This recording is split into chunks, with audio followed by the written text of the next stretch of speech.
Hello, my name is Leo and welcome to another reading of the Elder Scrolls. Today we're going to be reading First Seed, Book 3 of 2920, The Last Year of the First Era, by Karlovac Townway. 15th of First Seed, 2920, Carrier Cyrodiil. From their vantage point, high in the hills, the Emperor Remnant III could see the spires of the Imperial City. But he knew he was far away from hearth and home. Lord Glauvis had a luxurious villa, but it was not close to being large enough to house an entire army within its walls. Tents lined the hillsides, and the soldiers were flocking to enjoy his lordship's famous hot springs. Little wonder winter chill still hung in the air. Oh god, I've forgotten their voices. I've forgotten everyone's voices. Prince Judic, your son is not well. When Potentate Vestiture Shire spoke, the Emperor jumped. How that Akavar could slither across the grass without making a sound was a mystery to him. Poison, I'd wager, grumbled Ribbon. See to it he gets a healer. I told him to hire a taster like I have, but the boy's headstrong, and all the spies around us. And there are spies, and there are spies all around us. I know it. I believe you're right, your Imperial Majesty, said Vestiture Shire. These are treacherous times, and we must take precautions to see that Morrowind does not win this war, either in the field or by more insidious means. That is why I would suggest that you would not lead the vanguard into battle. I know you would want to, as your illustrious ancestors Remnant I, Brazior and Remnant II did, but I fear it would be foolhardy. I hope you do not mind me speaking frankly like this. No, nodded Remnant. I think you're right. Who would lead the vanguard, then?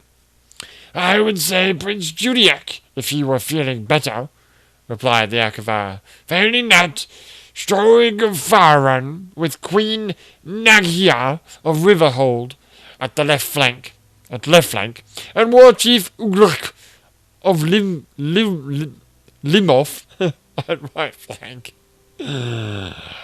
I can see it at left flank and Argonian at right, frowned the Emperor. I never do trust beast folk. Racist. The Potentate took no offence. He knew that beast folk referred to the natives of Tamriel, not to the Tassari of Akavar like himself. I quite agree, your Imperial Majesty. This voice is going to destroy me. But you must agree, that they hate the Dunmer. Ugulaf has a particular grudge after all the slave raids by his lands, by the Duke of Mournhold.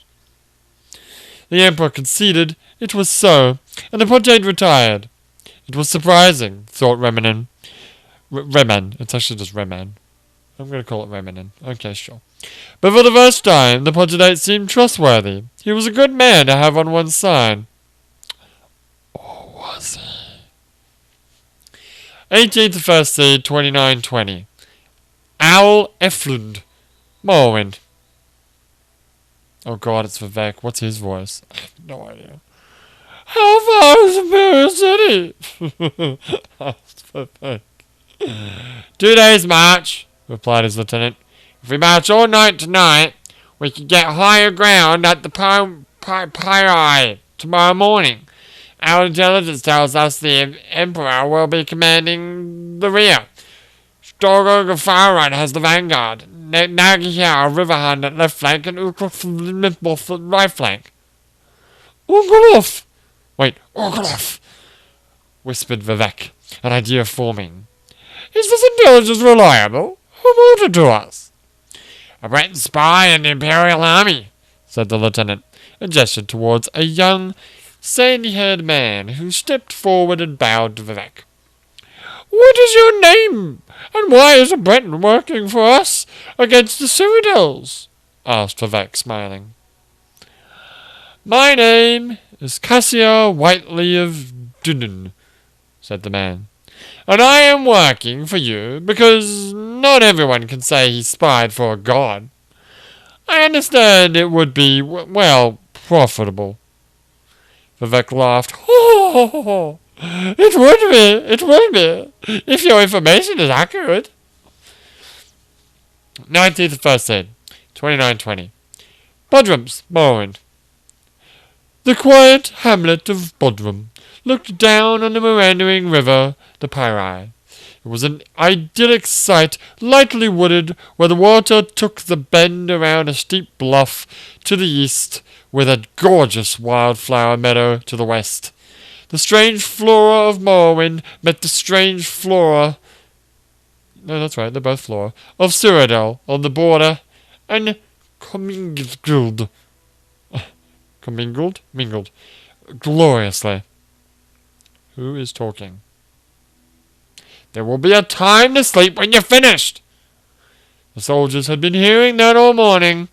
It was not enough that they had been marching all night. Now they were chopping down trees on the bluff and damming the river so that its waters spilled over. Most of them had reached the point where they were too tired to complain about being tired. That's the lieutenant. Let me be certain I understand, my lord, said Vivek's lieutenant. We take the bluff so we can fire arrows and spells down on them from above. That's why we need all the trees cleared out. Damming the river floods the plain below, so they'll be trudging through mud, which should hamper their movement.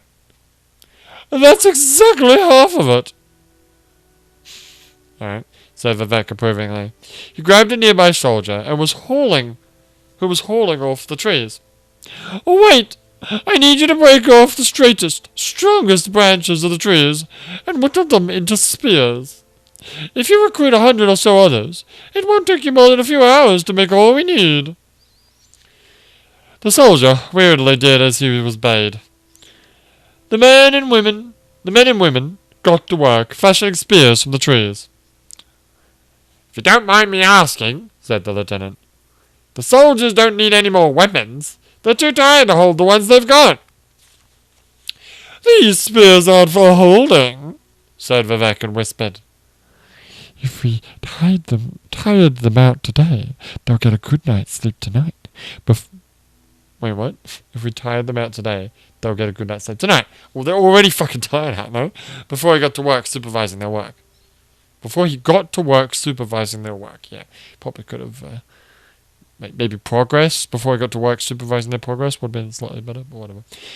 It was essential that they be sharp, of course, but equally important that they be well balanced and tapered proportionally.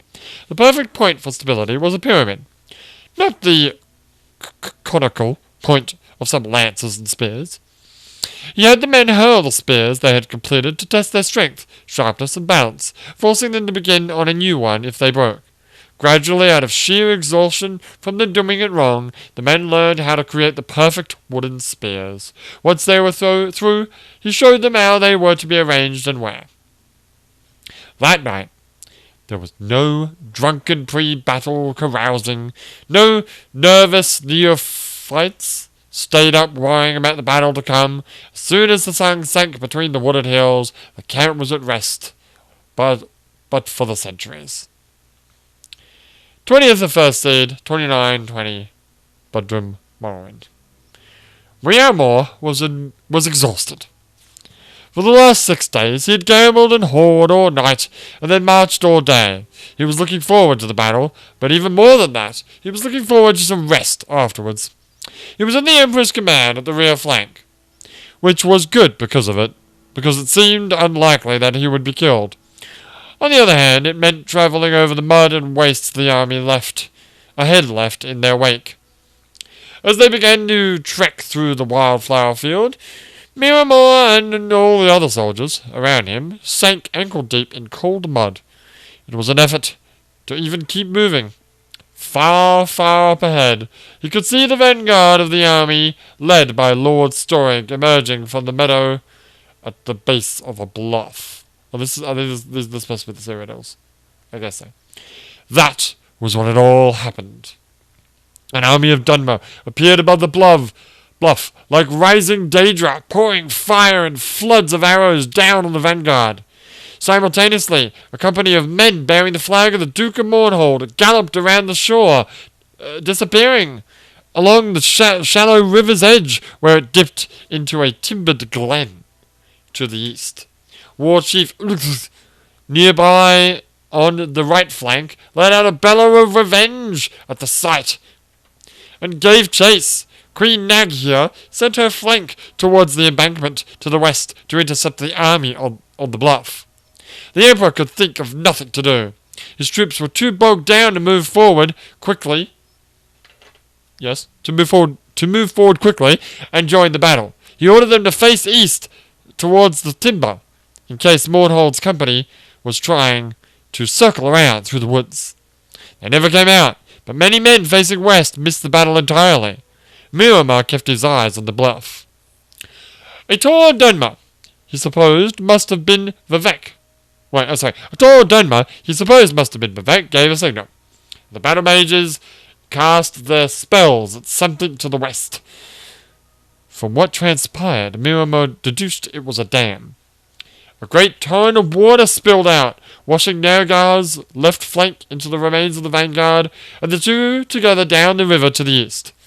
The Empire paused, as if waiting for his vanquished army to return, and then called a retreat. Miramar hid in the rushes until they had passed by, and then waded as quietly as he could to the bluff. The Morrowind army was retiring as well, back to their camp.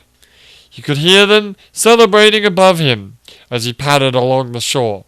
To the east he saw the Imperial army. They had been washed into a net of spears strung across the river. Smart. Negahar's left flank and on Storing's vanguard on Van Ulusk's right flank. Bodies of hundreds of shoulders strung together like beads. Miramar, took whatever valuables he could carry from the corpses and then ran down the river. He had to go many miles before the water was clear again, unpolluted by blood. Wow. But he, how many days later is that? That was 20. Now up to 29, so 9 days later. 29th of first aid, 29, 20. Hegath.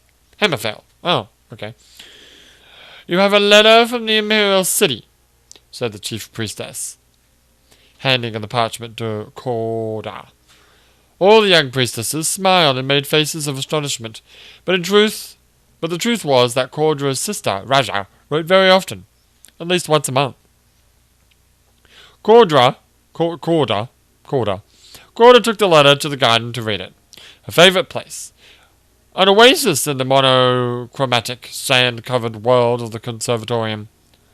The letter itself was nothing unusual, filled with court gossip, the latest fashions which were trending, to wine-dark velvets, and reports of the Emperor's ever-growing paranoia. You can do it. Paranoia. No. Paranoia. Jesus. Paranoia. You are lucky to be away from all of this, wrote Raja. The Emperor is convinced that his latest battlefield fiasco is all a result of spies in the palace. He has even taken to questioning me. Ruptga kept it so you never have a life as interesting as mine. Korda listened to the sounds of the desert and prayed to Ruptga the exact opposite wish. The years continued in Rain's hand. That was shorter than the other ones, I think, but thank God. So that was First Seed, Book 3 of 2920, the last year of the First Emperor, the First Era, by Kalivak Townway. We will continue in the next book, which is Rain's Hand. But for now, my name is Leo, and I will see you next time.